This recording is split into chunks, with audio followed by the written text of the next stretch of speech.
मेरा as 20 years, जब मैं 20 ईयर्स में एसएससी जेई का एग्जाम निकाल सकता हूँ और 6 गवर्नमेंट एग्जाम निकाल सकता हूँ, तो आप क्यों नहीं निकाल सकते हैं? बस और बस आपको चाहिए प्रॉपर स्ट्रेटेजी। तो आप थोड़ा जीके के बारे में हमारे जैसे व्यूअर्स को बताइए कि कैसे आपने किया और कैसे लोग कर सकते हैं। जहाँ भी वीडियो देखते हैं कोई कहता है गेट करोगे तब एसएससी जेईई क्लियर होगा, उस लेवल का प्रिपरेशन रहेगा तब होगा।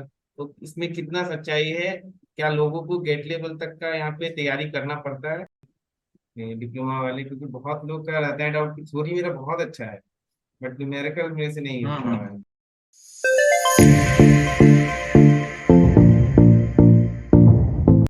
Hello everyone, welcome back to the charge book. तो आई होप आप लोग बहुत अच्छे होंगे और अपनी प्रिपरेशन को बहुत ही अच्छे तरीके से कर रहे होंगे। तो आज हम लोग के साथ है सुधांशु रंजन जी। इनका सिलेक्शन इसी साल एसएससी जेईई 2022 में हुआ है। सीपीडब्ल्यूडी डिपार्टमेंट अलर्ट हुआ है और साथ ही साथ इलेक्ट्रिकल ब्रांच से ये बिलोंग करते हैं। इनका स्टोरी काफी ज्यादा है, स्ट्रगलिंग स्टोरी रहा है। लास्ट के बहुत सारे एग्जाम इन्होंने दिए हैं, 18 एग्जाम दिया है बट एग्जाम्स नहीं निकल पा रहे थे। बट इन्होंने कभी अपना प्रिपरेशन नहीं छोड़ा और लास्टली एसएससी जेईई में सेलेक्ट हैं और बहुत सारे एग्जाम्स इन्होंने लास्ट में क्रैक किया, पीजीसीआईएल क्रैक किया। सेल में अभी काम कर रहे हैं। सेल के बारे में भी हम लोग इनसे डिस्कशन करेंगे कि वहाँ वर्किंग कल्चर क्या रहता है। बाद इनके फादर का लास्ट ईयर एग्जाम से 3 महीने पहले ही डेथ हो गया और उस टाइम बहुत ज्यादा डिमोटिवेट हो गए फाइनेंशियली। बहुत ज्यादा दिक्कत थी, फिर भी उस स्टेज पे इन्होंने अपनी प्रिपरेशन को फिर से जारी किया और आज उसी साल एसएससी जेईई में सेलेक्ट हो गए। तो बहुत ज्यादा स्ट्रगलिंग स्टोरी है, उसके बारे में हम लोग डिस्कस करेंगे। बाकी बहुत लोग का कहना है कि यानी कि जो भी डिप्लोमा कैंडिडेट जिससे मेरा बात होता है उनका कहना है कि सर एसएससी जेई क्रैक करने के लिए मुझे गेट लेवल की तैयारी करनी पड़ती है, क्योंकि बहुत जगह उन्होंने सुना है। तो ऐसा कुछ नहीं है, इसके बारे में भी हम लोग सुधांशु सर से बात करेंगे कि क्या ऐसा है, क्योंकि वो डिप्लोमा करके उन्होंने सिलेक्शन लिया है और बहुत सारे स्टूडेंट इस साल हैं जो अंडर 100 रैंक, यानी कि आपके टॉपर में ही देख लीजिए, चंदन सर है, आलोक सर है, ये आकाश पांडे सर है। सारे लोग 2 डिजिट सिंगल डिजिट में बहुत सारे लोग लाई कर रहे हैं। तो ऐसा कुछ नहीं है कि आप लोग को गेट लेवल की प्रिपरेशन करनी है। बाकी वीडियो स्टार्ट करते हैं, आप लोग उसके जरिए सब कुछ समझ जाइएगा। डिप्लोमा और बीटेक कर लिया बट नहीं दिख रहा है एक स्टेबल कैरियर, घबराओ मत, सरकारी जॉब का रास्ता है ओपन। अब सिक्योर करो अपनी जॉब बनकर असिस्टेंट इंजीनियर और जूनियर इंजीनियर, चाहे वो एसएससी जेई हो, आरआरबी जेई हो, कोई पीएसयू हो या फिर किसी भी स्टेट की एई जेई की वैकेंसी। और सभी एग्जाम्स की होगी तैयारी इंडिया के टॉप टीचर्स के साथ सबसे अफोर्डेबल प्राइस में। अभी कुछ दिनों के लिए पीडब्ल्यू प्राइसेस में हेवी डिस्काउंट मिल रहा है। पीडब्ल्यू आप लोग को ऑफर करता है अशोका बैच की, जो कि सिर्फ 1499 रुपीज में अवेलेबल है। साथ ही साथ अभय बैच जो कि सिर्फ 999 रुपीज में अवेलेबल है। दोनों ही बैच सिविल, मैकेनिकल और इलेक्ट्रिकल इंजीनियरिंग तीनों ही ब्रांच के लिए अवेलेबल है। Abhay is complete practice question batch and Ashoka is complete theory and practice batch, जहाँ पे आपको एक एक टॉपिक को अच्छे से पढ़ाया जाएगा विद डिटेल डिस्कशन। इस बैच में आपको मिलेगा live lectures, mock test, extra doubt classes, complete notes, doubt engine, सब कुछ प्रोवाइड कराया जाएगा। ये बैचेस मोस्ट अफोर्डेबल रेट पे अवेलेबल है एंड यहाँ पे अभी आप लोग को इन दोनों बैचेस में काफी अच्छा डिस्काउंट देखने को मिल सकता है। तो पीडब्ल्यू कोर्सेज परचेज करने के लिए डिस्क्रिप्शन में दिए गए पीडब्ल्यू लिंक पे क्लिक करो और कोर्स परचेज करने के लिए आप मेरा कूपन कोड भी यूज कर सकते हैं, जो कि आपको डिस्क्रिप्शन बॉक्स में मिल जाएगा और यहाँ पे भी दिख रहा होगा। तो हेलो सुधांशु जी, आपका बहुत बहुत स्वागत है हमारे चैनल द चार्ज बुक पे। आपका भी बहुत बहुत धन्यवाद हमको अपने चैनल पे इनवाइट करने के लिए। तो कैसा लग रहा है सिलेक्शन के बाद? सिलेक्शन के बाद तो काफी अच्छा लग रहा है अभी। तो सबसे पहले आप अपने बारे में हमारे व्यूअर्स को बता दीजिएगा, आप कहाँ से बिलोंग करते हैं, अपना नाम और आपने बेसिक स्कूलिंग कहाँ से की है? अ, मेरा नाम सुधांशु रंजन है।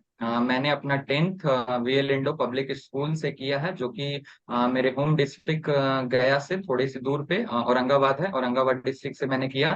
फिर उसके बाद मैंने अपना 10th के बाद जस्ट बाद मैंने डिप्लोमा किया। मैंने अपना डिप्लोमा गवर्नमेंट पॉलिटेक्निक गया से किया हूँ और बेसिकली मैं गया का रहने वाला हूँ। अच्छा, तो इस बार आपका कितना मार्क्स आया है पेपर 1 में? पेपर वन में मेरा जो नॉर्मलाइज्ड मार्क्स है वो 138 मार्क्स है, और रॉ मार्क्स जो मेरा है वो 132 मार्क्स है। तो सेपरेटली अगर कट कर ये बुक करके भी बोला जाए कि जो भी सेगमेंट है, जैसे कि रीजनिंग क्वेश्चन हो गया, जीके जीएस और टेक्निकल, तीनों में अलग अलग कितना मार्क्स है आपका? रीजनिंग में जो मेरे मार्क्स है, रीजनिंग में मेरे 41.5 मार्क्स है। और उसके बाद मेरा टेक्निकल जो है, टेक्निकल में मेरे 72 मार्क्स हैं। और उसके बाद जो जीके जीएस करंट अफेयर्स वाला सेक्शन है, उस सेक्शन में मेरा स्कोर काफी अच्छा है, उसमें मेरा 26.75 मार्क्स है। इस बार के हिसाब से अच्छा है। ऐसे पिछले बार के हिसाब से अगर देखा जाए हाँ। तो 30 मार्क्स के आसपास सबका ही रहता था, उससे ज्यादा रहता था। इस बार बहुत कम लोगों का 26 हाँ। होगा। तो अब बात हाँ कर। इस बार का, हाँ इस हाँ, बार इस बताइए। बार के अकॉर्डिंग मेरा मार्क्स इस चलते अच्छा है क्योंकि इस बार का जीके जीएस जो था वो मतलब स्कोरिंग था, बट मैक्सिमम लोगों का उसमें स्कोर 25 प्लस नहीं आ पाया है इस बार, जिस टाइप का क्वेश्चन था। अच्छा, तो बताइए जीके जीएस में आपका इतना अच्छा स्कोर है, आप बहुत लोग पूछते हैं कि 20 प्लस या 30 प्लस कैसे लाया जाए जीके में इजिली। ठीक है। तो आपका जैसे अभी हाँ। 26 है इस बार है, तो मुझे लगता है कि आप 35 प्लस नॉर्मली आप एग्जाम्स में जैसे मॉक वगैरह लगाते हैं तो पक्का आता है। तो आप थोड़ा जीके के बारे में हमारे जैसे व्यूअर्स को बताइए कि कैसे आपने किया और कैसे लोग कर सकते हैं। एसएससी जेई के भी एग्जाम में मेरा जीके में जो 31 मार्क्स मेरा सही है, बट ज्यादा अटेम्प्ट के कारण मेरा मतलब मेरा क्या है कि जो गेसिंग होता है, 4 क्वेश्चन में से आप 2 क्वेश्चन को एलिमिनेट कर दिए, बाकी 2 क्वेश्चन जो बचा उसमें से राइट गेसिंग लगा लिए, तो ये सबसे बेस्ट मेथड होता है उस क्वेश्चन में जिस क्वेश्चन में हमको कुछ कुछ नहीं आने से छोड़ने से बेटर है कि उसमें ये गेसिंग वाला जो टेक्निक होता है वो लगा के हम बना ले। बाकी मेरा 30 क्वेश्चन जो है वो एक्यूरेट, मतलब 30 क्वेश्चन मुझे आते थे, जो कि मैंने 30 का 30 क्वेश्चन सही बनाया है। उसके बाद बाकी का जो क्वेश्चन था उसमें छोड़ने के जगह पे मैंने क्या किया कि उस क्वेश्चन में वो गेसिंग के टेक्निक के थ्रू मैं बनाया। उसके लिए जीके जीएस का मार्क्स जो मैंने सिक्योर किया, उसके लिए मैंने 4 महीने नॉन टेक पे फोकस किया, 4 महीने का मेरा प्रिपरेशन है। और उस 4 महीने के प्रिपरेशन में जीके जीएस के लिए बेसिकली जो हम लोग का होता है, एक साइंस वाला पोर्शन हो गया, और उसके बाद एक जो होता है हिस्ट्री, ज्योग्राफी, पॉलिटी और इकोनॉमिक्स वाला पोर्शन हो गया, और एक पोर्शन उसमें होता है करेंट अफेयर्स का। मेनली जो है आपका 3 ही पोर्शन होता है। हम्म, उस 3 पोर्शन में से मैंने हिस्ट्री ज्योग्राफी, जैसे मैं सीबीएसई बोर्ड से 10th किया हूँ, और तो उस चलते मेरा मतलब इंग्लिश का कंटेंट ज्यादा कंफर्टेबली मैं पढ़ लेता था। तो इंग्लिश का कंटेंट के लिए बाइजू एग्जाम प्रेप करके एक एप्लीकेशन है, उस पे इंद्रजीत जायसवाल सर हैं, उनसे मैंने पढ़ा। उसके बाद बुक जो आता है, स्पीडी का जो बुक आता है करेंट अफेयर्स के लिए, करेंट अफेयर्स के लिए मैं स्पीडी का बुक को फॉलो किया हूँ। हिस्ट्री और ज्योग्राफी जो है वो दोनों मैंने पढ़ा है इनसे, बायजू के इंद्रजीत जायसवाल सर से भी, और जो हमारे खान सर हैं सबको ही जानते हैं, खान सर से भी मैंने पढ़ा है वो कंटेंट, हिस्ट्री और ज्योग्राफी। और साथ में पॉलिटी, पॉलिटी मैंने पूरा का पूरा खान सर से पढ़ा है, क्योंकि मतलब उनका कोर्स लेके, कंटेंट डिलीवरिंग का जो कोर्स उनका लिया था कोर्स लेके, आपने। हाँ पॉलिटी का कोर्स आता है, और कुछ पीडीएफ वगैरह टेलीग्राम पे मिल जाता था। तो टेलीग्राम पे मिल जाता था, उधर से पीडीएफ से पढ़ लिए, और उसके बाद बाकी जो उनका कोर्स 200 रुपया या 250 रुपया बहुत मिनिमम कॉस्ट पे उनका कोर्स मिलता है। तो पॉलिटी मैंने पूरा का पूरा खान सर से पढ़ा।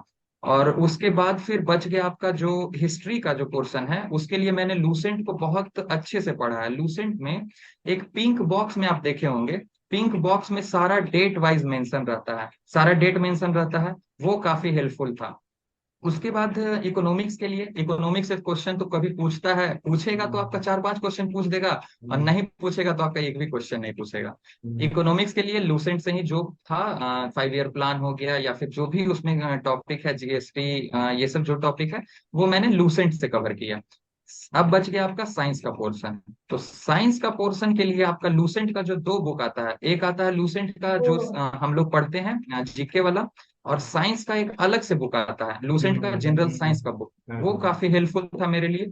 एक क्राउन का बुक आता है, क्राउन का बुक आता है, वो बुक का, उस बुक का साइंस का कंटेंट काफी अच्छा होता है। तो मैंने दोनों बुक को फॉलो किया है, एक क्राउन का बुक को और एक लूसेंट का जनरल साइंस का सेपरेट ग्रीन कलर का बुक आता है, ये दोनों बुक को मैंने फॉलो किया है। और उसके बाद 10th लेवल का ही तो रहता है, साइंस कहाँ ज्यादा टफ नहीं पूछता है, नहीं साइंस 10th लेवल तक का रहता है, उतना आराम से मेरा कवर हो जाता था। अब बच गया आपका करेंट अफेयर्स का सेक्शन। तो करेंट अफेयर्स जो है उसके लिए आपको मैंने पहले बताया कि मैं इंग्लिश कंटेंट को प्रीफर करता था। तो नहीं। करेंट अफेयर्स के लिए मेरा 3 चैनल काफी हेल्पफुल था, वो तीनों चैनल मैं आपको बता रहा हूँ। तीन चैनल में सबसे पहले बाइजू के इंद्रजीत जायसवाल सर का मैंने बताया, उनका हम्म, करंट अफेयर्स में पढ़ता था। हम्म, उसके बाद एक रवि अदिति क्लासेस करके है, आप सर्च कीजिएगा, जो भी एस्पिरेंट है, इंग्लिश का हम्म, कंटेंट काफी अच्छा होता है, रवि अदिति क्लासेस, उनसे मैंने पढ़ा। और एक बहुत ही ट्रेंडिंग में अभी चल रहा है, टेलीग्राम पे एक चैनल है इंडोलोगस। इंडोलोगस का कंटेंट को सब लोगों से मेरा ये रहेगा कि आप एक बार जरूर देखें। टेलीग्राम चैनल पे आप जाइए, सर्च कीजिए इंडोलोगस चैनल, उनका हम्म। कंटेंट काफी अच्छा होता है, बाइलिंगुअल होता है, इंग्लिश और हिंदी दोनों में होता है। और आपको उसमें काफी हर एक क्वेश्चन के बारे में डिटेल्ड रहेगा, 4-5 लाइन आपको हर एक क्वेश्चन से रिलेटेड रहेगा। तो यही था मेरा नॉनटेक का, कैसे मैंने नॉनटेक कवर किया। जब तो आपका मतलब डिप्लोमा आपने कब कंप्लीट किया था? डिप्लोमा तो मैंने अभी 2021 का पास आउट हूं मैं, 18 से 21 सेशन था मेरा। अच्छा, तो मतलब कि डिप्लोमा के बाद आपने एसएससी जेई की प्रिपरेशन स्टार्ट की थी, या फिर कॉलेज टाइम में ही थोड़ा थोड़ा पढ़ रहे थे एसएससी जेई के लिए, या फिर कॉम्पिटिटिव एग्जाम के लिए? हम लोगों का मेनली, हाँ, मैंने अपना प्रिपरेशन 5th सेमेस्टर से स्टार्ट किया है, क्योंकि हमारे सीनियर्स लोग जो थे वो सजेस्ट किए कि पास आउट होने से पहले से प्रिपरेशन स्टार्ट कर दोगे तो बाद में लोड कम पड़ेगा, पास आउट होने से पहले ननटेक कवर कर लो, बाद में तुम टेक्निकल रिवाइज कर लेना, तब जाके प्रॉपर वो बैलेंस बना रहेगा।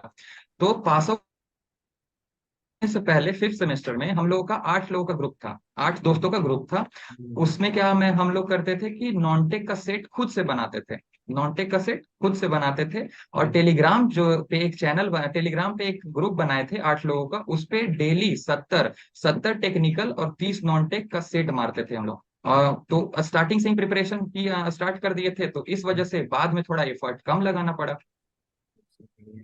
तो जैसे कि बहुत लोग डिप्लोमा से है जो कि मेरे कांटेक्ट में है अभी, अपने 6th सेमेस्टर में कोई है, कोई 4th सेमेस्टर में है, तो उन लोग का डाउट रहता है कि जहाँ भी वीडियो देखते हैं कोई कहता है गेट करोगे तब एसएससी जेईई क्लियर होगा, उस लेवल का प्रिपरेशन रहेगा तब होगा।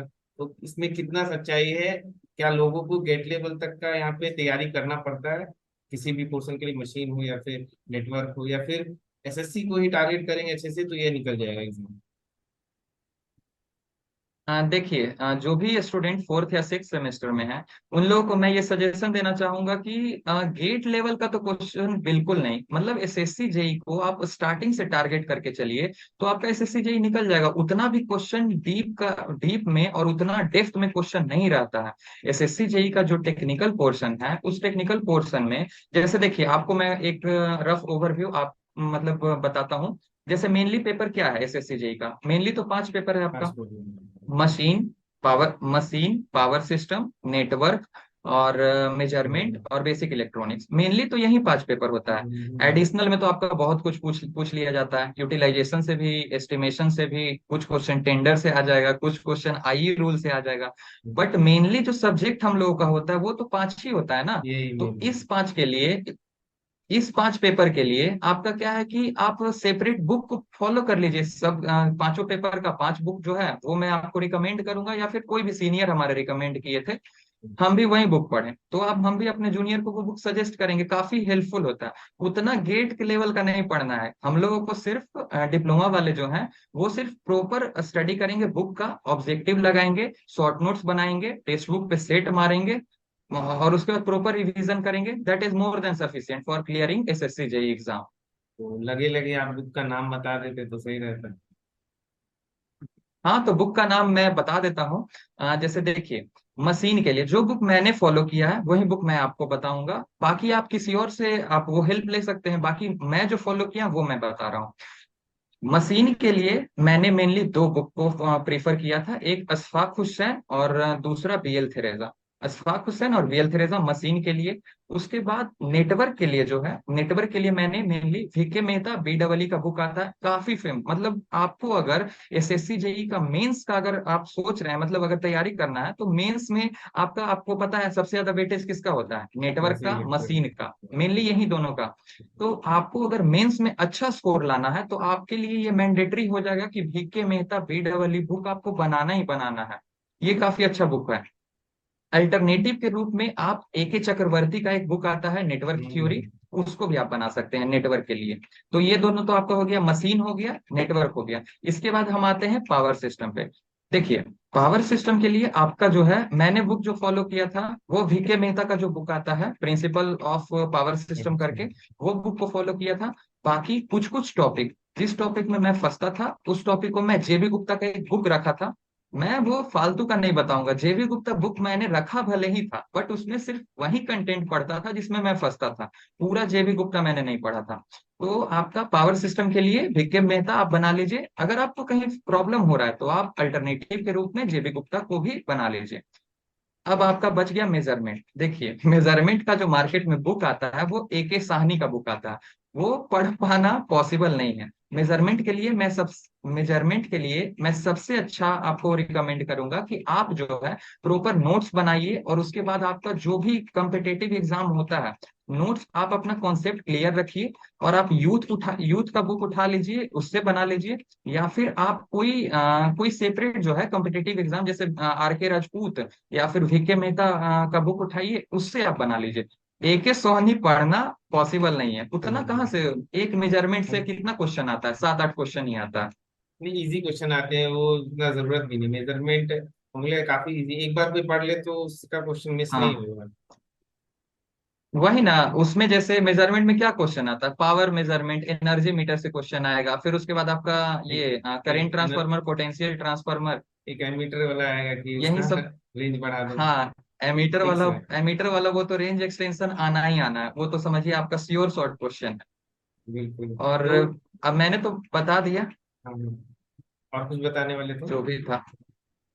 हाँ, वो जैसे एक बच गया मेरा, बेसिक इलेक्ट्रॉनिक्स। देखिए, हाँ। बेसिक इलेक्ट्रॉनिक्स का वेटेज किसी साल रहता है, किसी साल नहीं रहता है उतना।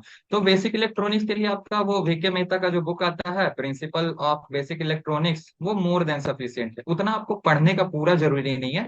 आप क्या कीजिए, प्रीवियस ईयर उठाइए। वो आपको एक पता चल जाएगा कि आपको क्या डायोड, क्या पूछा था? रेक्टिफायर और फिक्स रहता है, जो जो एम्पलीफायर, नाम कुछ है, कुछ क्वेश्चन आपका फिक्स है।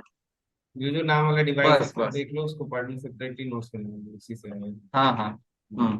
तो जैसे कि हम पिछले साल क्या बता रहे हैं, पिछले साल बहुत लोग जैसे इंटरव्यू सेशन मैंने पिछले साल से स्टार्ट किया है।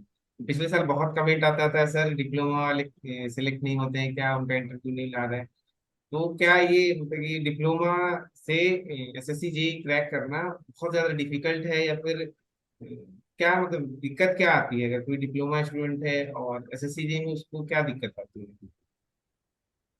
देखिए, वो सिनेरियो जो है आपका वो चेंज करता है। पिछले साल से आप इस साल को कंपेयर नहीं कर सकते हैं, क्योंकि इस साल आपका जो है कुछ एडवांटेज मिल गया। देखिए, एडवांटेज क्या मिला एक्चुअली, कोरोना के टाइम में वैकेंसी आया नहीं। वैकेंसी आया नहीं तो इस साल जो वैकेंसी आया है आपका, हर साल के कंपैरिजन में ज्यादा वैकेंसी आया है। पहला पहला एडवांटेज जो है कि वैकेंसी ज्यादा है। दूसरा चीज, आप अगर ध्यान दिए होंगे तो ये चीज तो आपको ध्यान में होगा कि DRDO के साथ क्लैश कर गया था।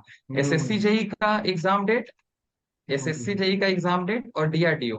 तो बहुत सारे एस्पिरेंट जो हैं वो DRDO को प्रीफर किए थे, क्योंकि वो 4 साल बाद आया था। तो हम्म। उस चक्कर में भी थोड़ा सा कंपटीशन कम गया इस बार। और एक और जो सबसे इम्पोर्टेंट बात है कि इस बार जो है वैकेंसी ज्यादा था, DRDO के साथ क्लैश हो गया। उसके बाद मेंस का जो पेपर इस बार था, जो मेंस का पेपर था, वो मैकेनिकल के कंपैरिजन में इलेक्ट्रिकल का पेपर अगर आप देखें तो एज कंपेयर टू मैकेनिकल थोड़ा इजी था। तो ये सब पैरामीटर के कारण इस बार जो है चांस ऑफ सिलेक्शन, अगर आपका बाकी साल अगर 60% है तो इस साल आपका 90% हो जाएगा, अगर आप इलेक्ट्रिकल बैकग्राउंड से बिलोंग करते हैं तो। वो तो है, लेकिन जैसे वैकेंसी वाला इशू तो हम इसमें कंसीडर नहीं करेंगे, क्योंकि टॉप रैंकर्स में भी जैसे चंदन कुमार का ही ले लीजिए, आलोक सर का ले लीजिए, बहुत सारे स्टूडेंट हैं जो अंडर 100, हमको लगता है 50 के आसपास लोग हैं, जो कि मुझे 20 25 दिख रहे हैं डिप्लोमा से, और काफी लोग ऐसे हम्म हैं कि फर्स्ट अटेम्प्ट में जिन्होंने क्लियर किया है। तो वैकेंसी का इशू नहीं है, वो दूसरा हम्म। इशू आप जैसे बता रहे हैं कि मेंस का पेपर काफी इजी हाँ हाँ बैठ हाँ। गया, वो रीजन एक हो हम्म सकता है कि ज्यादातर डिप्लोमा वाले से टिकते हैं। तो और डिप्लोमा, DRDO वाला क्लैश। हाँ एक ये भी हमको लग रहा है इससे। हाँ। तो और क्या बताइए कि हम्म। अगर कोई डिप्लोमा से है, फोर्थ सेमेस्टर, सिक्स सेमेस्टर, या फिर पास आउट हो चुका है, तो उसको आप क्या मैसेज देना चाहेंगे कि कैसे उन लोगों को प्रिपरेशन करना चाहिए?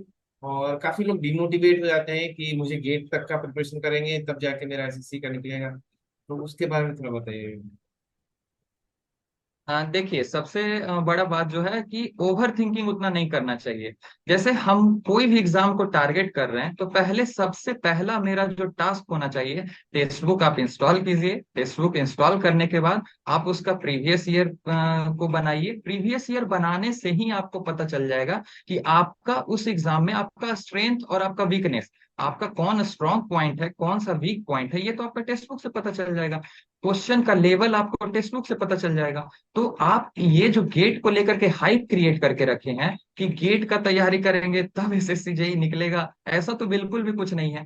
देखिए, सबसे बड़ा एडवांटेज जो मिलता है एसएससी जेई एस्पिरेंट्स के लिए, सबसे बड़ा एडवांटेज जो मुझे लगता है, आपको 5 पेपर मेनली पढ़ना है। आप बाकी एग्जाम को देखिएगा तो आपके लिए जैसे सिलेबस जैसे आप बड़ा है। बाकी को छोड़ दीजिए, यूपीपीसीएल को देख लीजिए।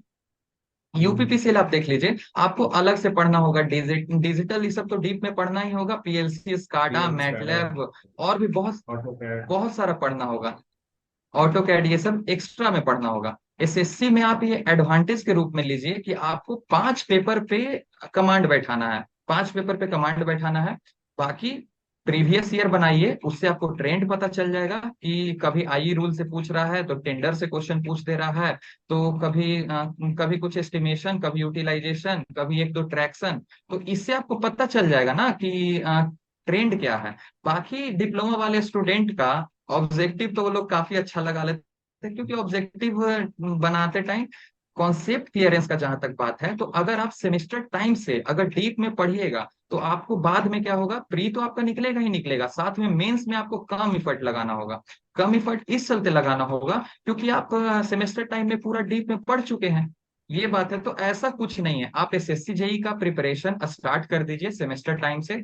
और मैं ये बोलूंगा कि आप टेक्निकल तो पढ़ ही रहे हैं, 5th सेमेस्टर से आप नॉन टेक स्टार्ट कर दीजिए।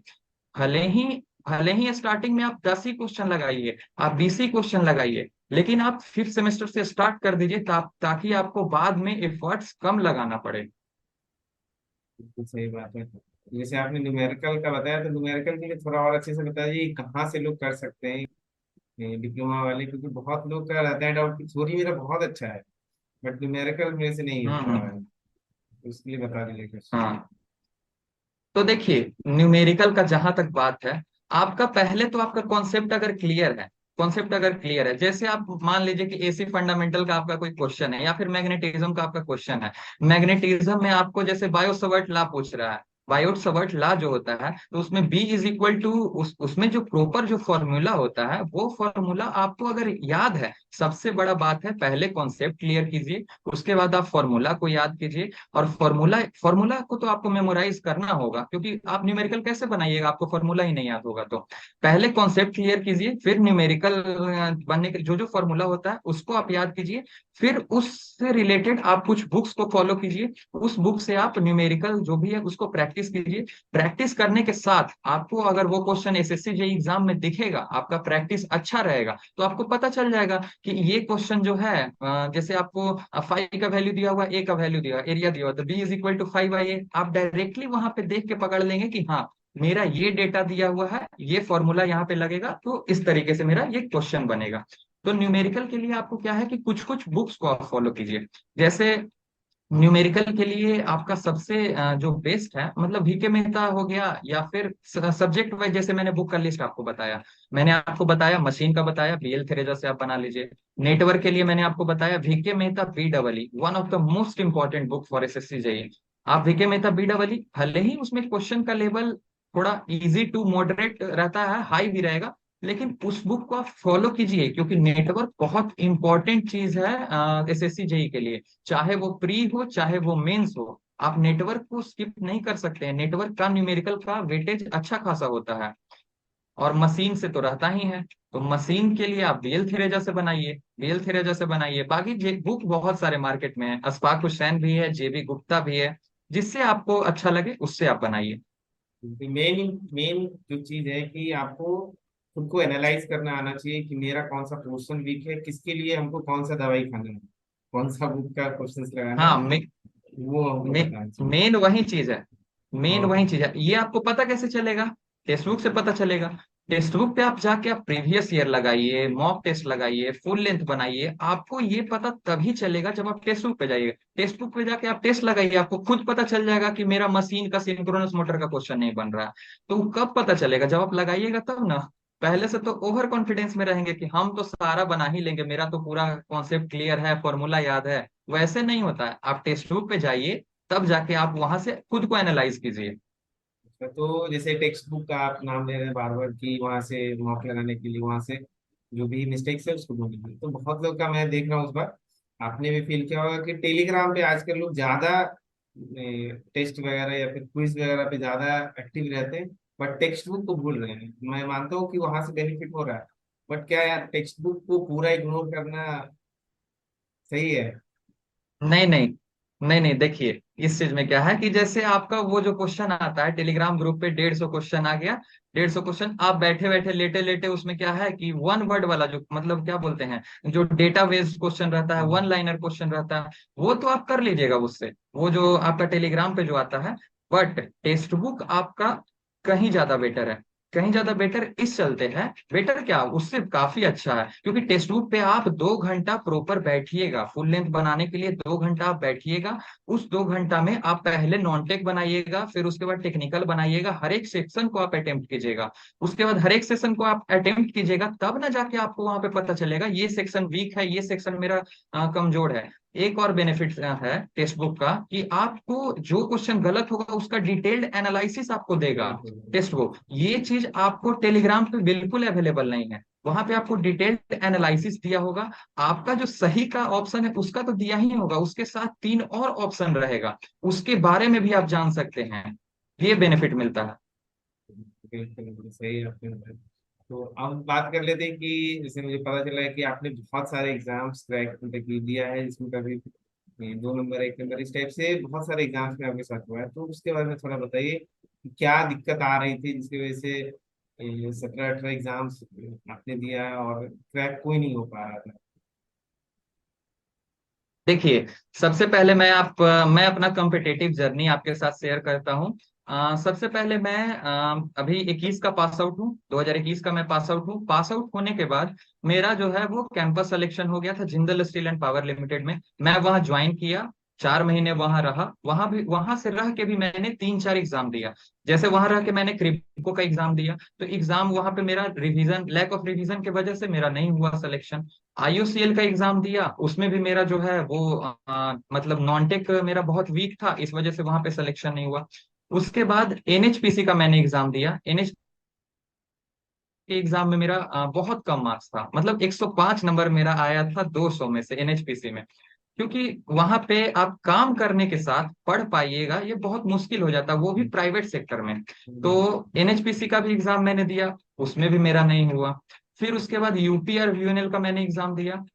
यूपीआर वीएनएल के एग्जाम में मेरा 200 में से 122 मार्क्स था, बहुत कम मार्क्स था। तो धीरे धीरे मैं इंप्रूव करते गया, मैं देखते गया कि हाँ मेरा किस रीजन से मेरा सिलेक्शन नहीं हो पा रहा है। इस चलते मैं यूपीआर वीएनएल के एग्जाम में मेरा क्या था कि नॉन टेक तो 50 ही रहता है, मेनली टेक्निकल रिवाइज नहीं कर पाते थे वर्किंग आवर में, मतलब नहीं हो पाता था हमसे प्राइवेट सेक्टर में रह के। तो हम्म। उसके बाद मैंने रिजाइन किया। रिजाइन करने के बाद फिर मैंने एग्जाम दिया। जो मेरा सबसे फर्स्ट गवर्नमेंट एग्जाम का रिटेन निकला था वो था बीएसएफ जेई सब इंस्पेक्टर का। बीएसएफ जेई का मैंने प्री क्लियर किया, मेंस क्लियर किया। बट आप समझ सकते हैं कि जो स्टूडेंट पढ़ने वाले होते हैं उनका फिजिकल सही नहीं होता है। तो मैं पढ़ाई पे शुरू से फोकस था, तो वहां पे फिजिकल एफिशिएंसी टेस्ट हुआ था हजारीबाग में, वहां मैं डिस्क्वालीफाई हो गया। लेकिन मेरा जो फर्स्ट गवर्नमेंट एग्जाम निकला वो बीएसएफ का निकला। उसके बाद मेरा बैक टू बैक अभी तक में मेरा 6 एग्जाम निकला है, बैक टू बैक मेरा 6 गवर्नमेंट एग्जाम निकला है। बीएसएफ के बाद मेरा डीआरडीओ का सीबीटी 1 निकला, सीबीटी 2 भी निकला, बट उसमें मतलब क्वालिफाई मैंने सिर्फ किया, मेरिट नहीं बना उसमें। उसके बाद मेरा इंडियन कोस्ट गार्ड यांत्रिक का एग्जाम निकला। फिर उसके बाद मेरा सेल राउरकेला का एग्जाम निकला, और मैं अभी करेंटली सेल राउरकेला में ओसीटीटी पोस्ट पे अभी पोस्टेड हूँ राउरकेला में। सेल राउरकेला निकलने के बाद एसएससी जेई का तो आपके साथ मैंने शेयर किया ही, प्री निकला, मेंस निकला, सीपीडब्ल्यूडी मिला। और एक और चीज मैं आपको बताना चाहूंगा, सेल में ज्वाइन करने के बाद मैंने पीजीसीएल का एग्जाम दिया। 1.5 महीने बाद पीजीसीएल में मेरा 111 मार्क्स आया और मेरा ईडब्ल्यूएस रैंक 1 है WR2 रीजन में। तो ये था मेरा जर्नी। और बहुत सारे एग्जाम है, अब इतने शॉर्ट टर्म में सारे एग्जाम को डिटेल में बता पाना काफी मुश्किल है। तो मैंने एक रफली ओवरव्यू के थ्रू में मैंने बताया कि कौन कौन सा मैंने एग्जाम दिया है। और काफी सारे नॉन टेक एग्जाम भी मैंने दिया है। जैसे प्रिपरेशन देखने के लिए कि मेरा कैसा नॉन टेक का प्रिपरेशन है, एसएससी एमटीएस का भी मैंने एग्जाम दिया है। उसमें मेरा 76 मार्क्स आया था, 79 कट ऑफ गया था, नहीं हुआ था एमटीएस का एग्जाम जो कि 10th लेवल का होता है। लेवल में हमको लगता है अभी के टाइम में लेवल में कुछ नहीं है। एग्जाम कैसा भी हो, बैठते सब लोग हैं और आपको उस लेवल का प्रिपरेशन करना पड़ेगा। कंपटीशन हर जगह है। आपको बस किसी अच्छे एग्जाम यानी कि कोई भी स्पेसिफिक एग्जाम पे ज्यादा फोकस करना चाहिए, जल्दी अगर सिलेक्शन चाहते हैं। तो बाकी हाँ, हाँ हाँ। जल्दी अगर सिलेक्शन चाहते हैं तो आप किसी एक स्पेसिफिक एग्जाम को पकड़िए। आप एसएससी जेई को पकड़िए, यूपीपीसीएल को पकड़िए, आरआरबी जेई को पकड़िए, डजेंट मैटर, आप किसी एक एग्जाम को टारगेट कीजिए। उसका सिलेबस को आप देखिए, टेक्स्ट बुक पे जाइए, उसका सेट लगाइए। सेट लगाने के बाद आपको पता चलेगा कि कौन सा पोर्शन मेरा वीक है या फिर कौन सा पोर्शन मेरा स्ट्रांग है। उस सेक्शन को आप उस अपने नोट्स के थ्रू, अपने वीडियो लेक्चर के थ्रू, जहां भी आप पढ़ रहे हैं उसके थ्रू आप उसको क्लियर कीजिए। अभी के टाइम में शॉर्ट नोट्स होना एक तरह से समझ लीजिए कि जो सबसे इम्पोर्टेंट चीज है शॉर्ट नोट्स। बिना शॉर्ट नोट्स के आप एग्जाम से पहले कैसे रिवाइज कीजिएगा? अपना पूरा कॉपी को रिवाइज कर पाना पॉसिबल ही नहीं है। ये जो आप शॉर्ट नोट्स की बात कर रहे हैं, मैंने देखा है कि अभी तक जितना भी इंटरव्यू चला है इसमें 90% जो भी कैंडिडेट है सबने शॉर्ट नोट्स के बारे में कहा है कि शॉर्ट नोट्स होना जरूरी है। फिर भी पता नहीं क्यों आने वाले जनरेशन के लोग इसमें ना लिखना नहीं चाहते हैं। उनको लगता है कि नोट्स बन गया, अब टेलीग्राम या फिर पीडीएफ से ही पढ़ लेंगे। वो मतलब मेहनत नहीं करना चाह रहे हैं लोग। तो ये बताइए देखिए, कुछ। यहाँ यहाँ पे देखिए, जैसे मेहनत अगर आप नहीं कीजिएगा तो आप ये कैसे मान सकते हैं? बिना मेहनत के सक्सेस तो मिलने वाला है नहीं। जैसा कॉम्पिटिटिव अभी इतना कंपटीशन हाई है, आप चाहिएगा कि आप टेलीग्राम पे से पीडीएफ उठा के और पीडीएफ जो है आप पढ़ लीजिएगा, वो पॉसिबल नहीं है। देखिए, अब एक्सेप्शनली होगा तो नहीं कर सकते हैं, बट मेनली आपको शॉर्ट नोट्स बनाना इस चलते जरूरी है कि जैसे मान लीजिए आपका 15 दिन बाद एग्जाम, ठीक है, 15 दिन बाद आपका एग्जाम है, आप शॉर्ट नोट्स पहले से प्रिपेयर करके रखिएगा। तब तो आपको पता चलेगा ना कि हाँ, ये टॉपिक हम यहाँ पे लिखे हैं। खुद से बनाया हुआ शॉर्ट नोट्स का यही एडवांटेज है। खुद से बनाया हुआ शॉर्ट नोट्स का यही एडवांटेज है कि आप उसमें देख सकते हैं, आपको खुद पता होगा कि हाँ, ये टॉपिक मैं यहाँ पे लिखा हूँ। उसको स्टार मार्क करके, उसको हाईलाइट मार के रखिए, ताकि एग्जाम से जस्ट पहले आपको वो चीज दिखे और वो टॉपिक आपको एग्जाम में जो है वो गलत ना हो। मुझको लगता है किसी टॉपर या फिर किसी से भी अगर आप लोग शॉर्ट नोट्स लेते हैं तो आपका तैयारी नहीं होगा, आप सिलेक्शन तो भूल जाइए। आपको खुद ही बनाना पड़ेगा, खुद ही लिखना पड़ेगा। जो भी प्रोसीजर से वो टॉपर गुजरा है उस प्रोसीजर से आपको भी गुजरना पड़ेगा। देखिए, ये सही बात है कि जैसे टॉपर का जो नोट्स है, वो जो टॉपर है वो भी तो खुद से वो उतना मेहनत किए है ना। अब आप सोचिएगा कि किसी दूसरे का नोट्स लेकर के हम पढ़ लें, तो उस तरीका से तो नोट्स तो हर एक स्टूडेंट के पास अवेलेबल है। उस तरीका से तो हर कोई एसएससी जेई का एग्जाम क्लियर कर ले, उस तरीका से हर कोई एसएससी जेई टॉपर का नोट्स पढ़ के खुद टॉपर बन जाए। बट प्रैक्टिकली ऐसा पॉसिबल नहीं है। प्रैक्टिकली आपको खुद से नोट्स बनाना होगा। खुद से शॉर्ट नोट्स पे आपको थोड़ा मेहनत करना होगा, थोड़ा हाईलाइट मारना होगा। थोड़ा आप क्या कीजिए, 2 पेज बचा के रखिए। कुछ कुछ टॉपिक्स आपको एक्स्ट्रा, जैसे टेक्स्ट बुक पे आपको जो क्वेश्चन गलत हो रहा है, उस क्वेश्चन को आप उस नोट्स में मेंशन कीजिए। मेरा जो सबसे इंपॉर्टेंट फैक्टर है सिलेक्शन का, वो यही है। टेक्स्ट बुक पे मैंने बहुत समय दिया है, टेक्स्ट बुक पे बहुत समय दिया है। अगर वो 2 घंटे का मैं टेस्ट दे रहा हूँ तो 2 घंटे में उस चीज को एनालाइज किया हूँ कि मेरा कहाँ पे कौन सेक्शन गलत हो रहा है। और जो गलत हो रहा है उसका मैंने प्रॉपर एक्सप्लेनेशन देखा है कि क्या उसका एक्सप्लेनेशन है, उस चीज को मैंने अपना शॉर्ट नोट्स में मेंशन किया है। इतना करने के बाद मेरा जो बैक टू बैक 6 एग्जाम निकला इधर। बहुत बहुत अच्छे तरीके से आपने हर एक चीज को बताया है। और लग रहा है कि आपने प्लानिंग के साथ अपना सारा भी जितना भी आपका प्रिपरेशन जर्नी था पूरा प्लानिंग के साथ लग रहा है कि किया है, तभी जाके लगातार बैक टू बैक एग्जाम निकल रहे हैं। और ऐसा होता है कि बहुत टाइम जैसे एग्जाम नहीं निकला तो लोग डिमोटिवेट होने लगते हैं। बट यहाँ से एक फैक्ट मतलब कि मोटिवेशन लोग ले सकते हैं या फिर जो भी कहिए, गाइडेंस ले सकते हैं या मोटिवेशन कुछ भी कहिए। बट यहाँ से लोग को मैसेज मिलेगा जरूर कि अगर हम लगे रहेंगे ना तो एक ना एक दिन ऐसा दिन आएगा जब मेरा सारा ही एग्जाम निकलेगा, जिसमें बैठेंगे उसमें फोड़ के आएंगे। हाँ देखिए, सबसे बड़ा चीज होता है कॉन्फिडेंस। रहा है तो आपके दिमाग में हजार क्वेश्चन चलते रहेगा, क्यों नहीं निकल रहा है, आखिर मेरे दोस्त का हो गया, मेरा क्यों नहीं हो रहा है। अगर आपका एक एग्जाम निकल जाता है, एक गवर्नमेंट एग्जाम निकल जाता है, तो एक कॉन्फिडेंस आपके पास आ जाएगा कि हाँ, मैंने वो एग्जाम क्लियर किया तो ये क्यों नहीं कर सकते हैं। मेरा वही हुआ, सबसे पहले बीएसएफ जेई का प्री और mains, back to back 6 government exam मेरा निकला। तो वो कॉन्फिडेंस आप जो है किसी भी एग्जाम को बहुत हेल्प करेगा, ये हो जाता है। अच्छा, तो अब बात करते हैं कि 24 मई यानी कि जिस दिन रिजल्ट आया था उस दिन का माहौल क्या था, कैसा लग रहा था जब रिजल्ट आया, नाम देखे अपना, कैसा लगा? उस दिन जैसे देखिए, जिस दिन रिजल्ट आया तो हम लोग सेल राउरकेला में खुद से खाना हम लोग बनाते हैं, 6 लोग हैं। 6 लोग एक क्वार्टर में रहते हैं, 6 लोग हम लोग खाना बना के खा रहे, मतलब बना था, खाने के लिए बैठे थे। बैठने के बाद मेरा जो एक फ्रेंड है अभिषेक, वो कॉल करके बोलता है कि भाई तेरा सीपीडब्ल्यूडी में हो गया है, बता पार्टी कब देगा। मेन फ्रस्ट्रेटेड थे क्योंकि रिजल्ट इधर आ नहीं रहा था, न्यूज पे न्यूज आ रहा था, जेई स्कोर बहुत सारे चैनल का, आज आने वाला है रिजल्ट, कल आने वाला है रिजल्ट।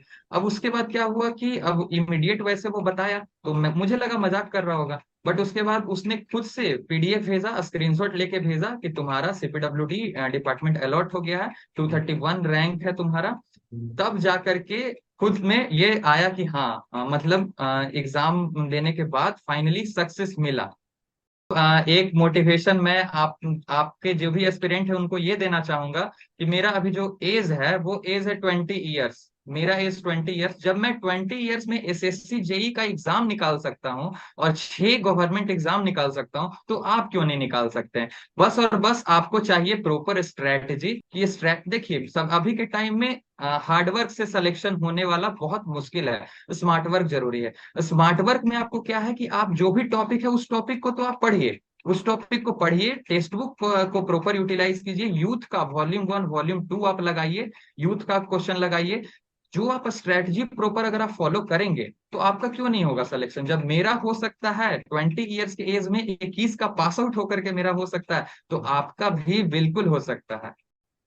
चलिए, तो टाइम जैसे कि बहुत लंबा सेशन जा रहा है तो काफी लोग यहाँ पे, बहुत लोग देखना नहीं चाहते हैं, बट जो सेशन है काफी इंटरेस्टिंग रहा है और हर एक चीज के बारे में आपने बहुत ही अच्छी तरीके से बताया। तो होपफुली जो लोग भी यहाँ तक देखे होंगे उनको ना बहुत ज्यादा यहाँ से बेनिफिट मिलेगा। और बहुत बहुत थैंक्स हमारे चैनल पे आके हमारे जो भी पेरेंट है, व्यूअर्स हैं, उनको मोटिवेटेड रखने के लिए और जेन्यून कंटेंट और गाइडेंस देने के लिए। क्योंकि सुधांशु सर से कनेक्शन टूट गया है नेटवर्क इशू की वजह से, तो इसके आगे का जो पार्ट है हम लोग दूसरे पार्ट में करेंगे, सेकंड पार्ट में। उसमें हम लोग सेल के बारे में थोड़ा सा जानेंगे कि सेल में कैसे कैसे वर्किंग कल्चर रहता है, और अगर डिप्लोमा करके आप लोग जाते हैं तो आप लोग को क्या क्या करना पड़ सकता है, पे स्केल क्या होगा, क्वार्टर कैसे होंगे, फूडिंग लॉजिंग, सबके बारे में बात करेंगे, ठीक है। और साथ ही साथ एसएससी जी 2023 वाले जो भी कैंडिडेट हैं उनको सजेशन क्या चाहिए, लास्ट के 3 मंथ में कैसे आप लोगों को पढ़ना चाहिए, उसके बारे में बात करेंगे। तो यहीं पे एंड करते हैं और मिलते हैं नेक्स्ट वीडियो में। Till then thank you. बाकी आप लोग अगर टेलीग्राम ग्रुप से ज्वाइन नहीं है तो हमारे टेलीग्राम ग्रुप में ज्वाइन कीजिए, लिंक डिस्क्रिप्शन बॉक्स में है। आप लोग सर्च भी कर सकते हैं टेलीग्राम पे, the charge book, charge book के बीच में स्पेस नहीं है, ठीक है। उसके बाद बहुत सारे आपके जो सीनियर्स हैं, इस साल के टॉपर्स हैं, सारे लोग वहाँ पे कनेक्टेड है, आलोक सर, चंदन सर, सुधांशु सर, हर लोग वहाँ पे कनेक्टेड है। आप लोग वहाँ पे आके अपना बेनिफिट लीजिए, जो भी जेन्यून डाउट रहेगा उस पर रिप्लाई आप लोग को जरूर मिलेगा। तो यहीं पे एंड करते हैं, मिलते हैं नेक्स्ट वीडियो में। Till then thank you.